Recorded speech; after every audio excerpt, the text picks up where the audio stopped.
10, 9, 8, 7, 6, 5, 4, 3, 2, 1, 0.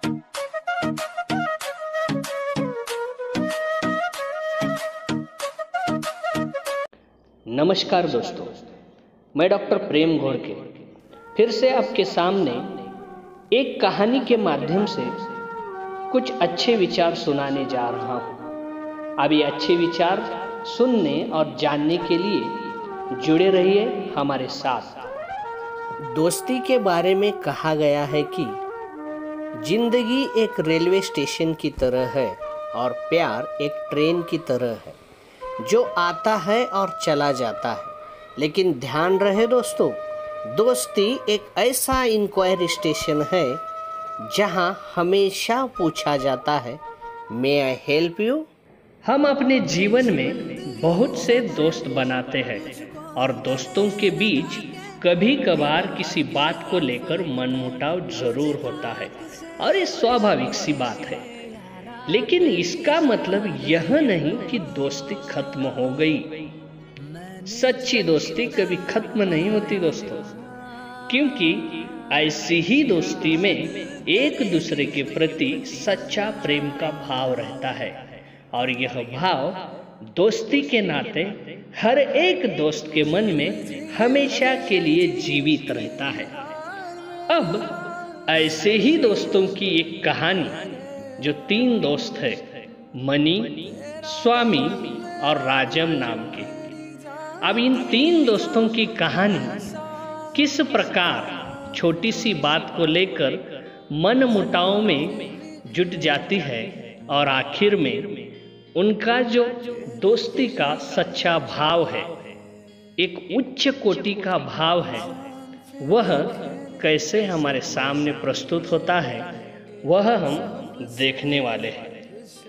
अब यह विदाई का उपहार इस कहानी के माध्यम से इस बात को हम आगे बढ़ाते हैं। यह कहानी लिखी है आर.के. नारायण जी ने। आर.के. नारायण जी इस कहानी में खुद स्वामी के नाम से जाने जाते हैं। हाँ, और एक बहुत जरूरी बात यह है कि आर.के. नारायण जी ने जो भी कहानियाँ लिखी है वह मद्रास तमिलनाडु जो है ना, उसके आजू बाजू का जो परिवेश है मालगुडी नाम का, उस मालगुडी के आजू बाजू के परिवेश में ये सारा माहौल इनकी कहानियों में हर वक्त दिखाई देता है। और यह सारी कहानियाँ टेलीविज़न पर बहुत अरसे से चलती आई है। अब हम आर.के. नारायण जी का थोड़ा परिचय लेते हैं। आर.के. नारायण का जन्म 10 अगस्त 1906 को मद्रास तमिलनाडु में हुआ। इन्होंने लेखन कार्य को ही अपना पेशा माना था। इन्होंने अनेक प्रकार की विधाओं में कार्य किया है। इन्होंने कई धार्मिक उपन्यास तथा कहानियां भी लिखी है जो काफी प्रसिद्ध है। इन्होंने सबसे पहले जो पुस्तक लिखी थी उसका नाम है स्वामी और मित्र। कहानियों में मालगुडी की कहानियां विश्व प्रसिद्ध है। इनकी कहानियों में हास्य मिलता है तथा शिक्षाप्रद भी होती है। आर.के. नारायण को पद्म विभूषण, साहित्य अकादमी, AC पेंशन मेडल तथा भारत का दूसरा सिविल अवार्ड भी मिला है। इनका निधन 13 मई 2001 को हुआ था। आर.के. नारायण जी ने जो भी कहानियां लिखी है उन्हीं में से एक मतलब स्वामी और मित्र तथा मालगुडी की कहानियां, इनमें से एक बहुत ही प्रसिद्ध कहानी है जो अपनी दोस्ती को किस प्रकार सच्चाई से और ईमानदारी से निभाना चाहिए और यह निभाते समय एक दूसरे के जो मन होते हैं किस प्रकार उसमें मन मुटाव होता है और वो किस प्रकार संभालने चाहिए, इसका एक ये ताज़ा उदाहरण विदाई का उपहार इस कहानी के माध्यम से हम देखने वाले हैं। लेकिन मैंने शुरुआत में कहा था कि इनकी जो कहानियाँ हैं वो सारी कहानियाँ मालगुड़ी नाम का जो परिवेश है उसी के आजू बाजू में घूमती है। तो टेलीविज़न पर यह मालगुड़ी की कहानियाँ जब चालू हुई थी तो उस समय एक जो उसका म्यूजिक था बहुत ही प्रसिद्ध हुआ था, जो मैं आपको सुनाना चाहता हूँ। सुनिए।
आज सुबह 5 बजे स्वामीनाथन बड़ी कोशिश करके बिस्तर से उठा।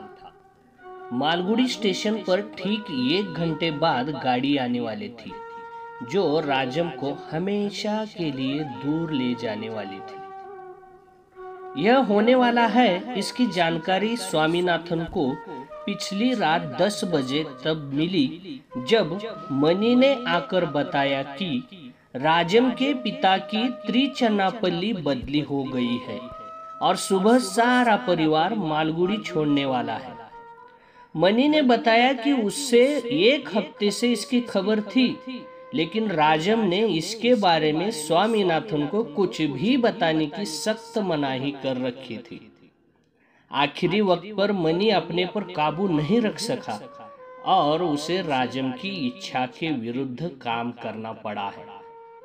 खबर सुनते ही स्वामीनाथन को घोर उदासी ने जकड़ लिया। अचानक उसे लगा कि दुनिया सुनी हो गई है। राजम के बिना लाली एक्सटेंशन उसके लिए बिल्कुल सुना होगा। उसने कसम खाई कि वह अब कभी वहां नहीं जाएगा। उसे मनी पर बहुत गुस्सा आया और मनी ने उस गुस्से को धैर्य से सह भी लिया। स्वामीनाथन राजम के बिना जीवन की कल्पना कर ही नहीं सकता था। अब वह शाम के समय क्या करेगा? छुट्टी की दोपहर वह किस तरह बिताएगा? मित्र के रूप में अब वह किसके बारे में सोचेगा? साथ ही उसने अपने को अपराधी भी अनुभव किया, क्योंकि वापसी के बाद वह एक बार भी राजम से मिलने नहीं गया था। डर, शर्म और अनिश्चय की भावना के कारण उसे राजम के पास जाना हर रोज स्थगित करना पड़ता था। 2 बार वह राजम के घर के गेट तक गया था, लेकिन अंतिम समय में उसकी हिम्मत टूट गई और वह इरादा बदलकर लौट आया था। इसी उधेड़बुन में वह यह उम्मीद कर रहा था कि अगले दिन राजम के पास जरूर जाएगा कि तभी मनी ने आकर भयानक सूचना दी। और वो सूचना यह थी कि राजम कल ट्रेन से त्रिचन्नापल्ली जाने वाला था। स्वामीनाथन उसी क्षण राजम के घर भागकर जाना चाहता था और उस पर अपना हक जताना चाहता था, लेकिन उसे यह बहुत अजीब लगा और उसने इरादा बदल लिया। कल सुबह स्टेशन पर गाड़ी 6 बजे छूटने वाली थी, वह 5 बजे स्टेशन पहुंच जाएगा। स्वामीनाथन ने मनी से कहा, मनी, क्या कल सुबह 5 बजे मुझे बुला लोगे?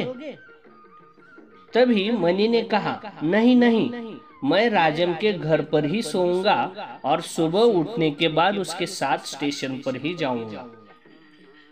क्षण भर के लिए स्वामीनाथन का मन भयानक ईर्ष्या से भर गया। मनी राजम के घर सोएगा, अंतिम क्षण तक उसके साथ रहेगा, आधी रात तक बातें करेंगे, हंसेंगे और मैं हूं कि इन सब से अलग रहूंगा।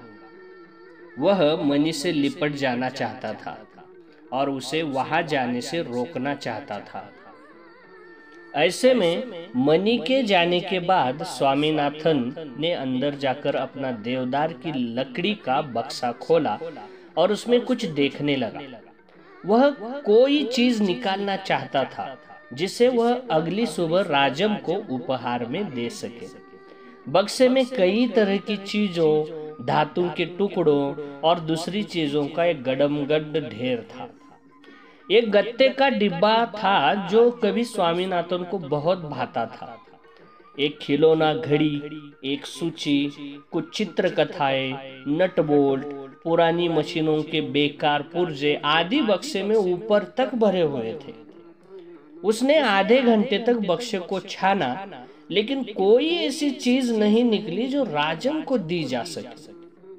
इनमें एक ही बढ़िया चीज थी और वह थी हरा इंजन, जो राजम ने ही 1 साल पहले उसे दिया था। कई जगह से वह पिचक या टूट गया था और वह धागे की एक खाली रील और टूटे चीनी के फूलदान के बीच पड़ा हुआ था। उसे देखते ही उसके मन में पुरानी यादें जाग गई। वह भावुक हो उठा, सोचने लगा कि क्या अब जब उनकी दोस्ती नहीं रही है तो फिर उसे वह इंजन राजम को वापस कर देना चाहिए। उसने उसे उठा लिया, यह सोचकर कि कल इसे स्टेशन पर राजम को लौटा दूंगा। फिर विचार बदलकर उसने उसे वापस रख दिया। एक तो इसलिए कि वह इंजन उसे बहुत प्यारा लगता था और दूसरी बात यह थी कि इतने दिनों बाद उपहार वापस करना राजम का अपमान करने जैसा होगा। इसी सोच में उन्होंने वह इंजन वहीं पर रख दिया। राजम को पुस्तकें पढ़ने का शौक था और उसने उसे कोई पुस्तक देने का फैसला किया। निस्संदेह वह उसे कोई पाठ्य पुस्तक नहीं दे सकता था। उसने वह एकमात्र पुस्तक निकाली जिसके प्रति उसके मन में बहुत आदर था। इसका प्रमाण यह था कि इस पुस्तक को वह मेज पर पड़ी पाठ्य पुस्तक से अलग अपनी अलमारी में रखता था। यह एंडरसन की परीक्षाओं का बहुत सुंदर छोटा सा संग्रह था, जो वर्षों पहले उसके पिताजी ने मद्रास मतलब चेन्नई में उसके लिए खरीदा था।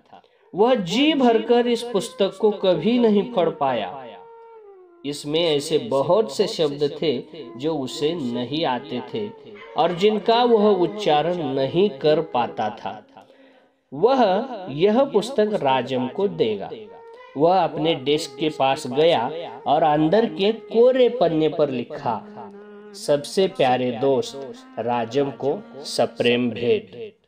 जब स्वामीनाथन एंडरसन की परीक्षाओं की छोटी सी पुस्तक लेकर मालगुडी स्टेशन पर पहुंचा तो वहां अभी थोड़ा थोड़ा अंधेरा छाया था।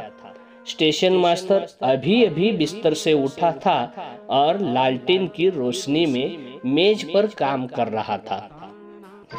अब इसके बाद आगे जो होगा देखिए।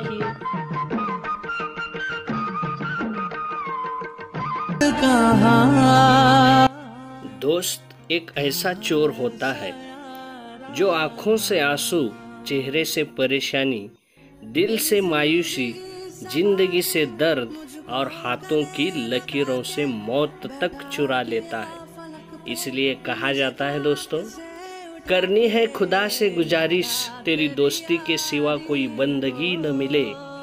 हर जन्म में मिले दोस्त तेरे जैसा, या फिर कभी जिंदगी न मिले।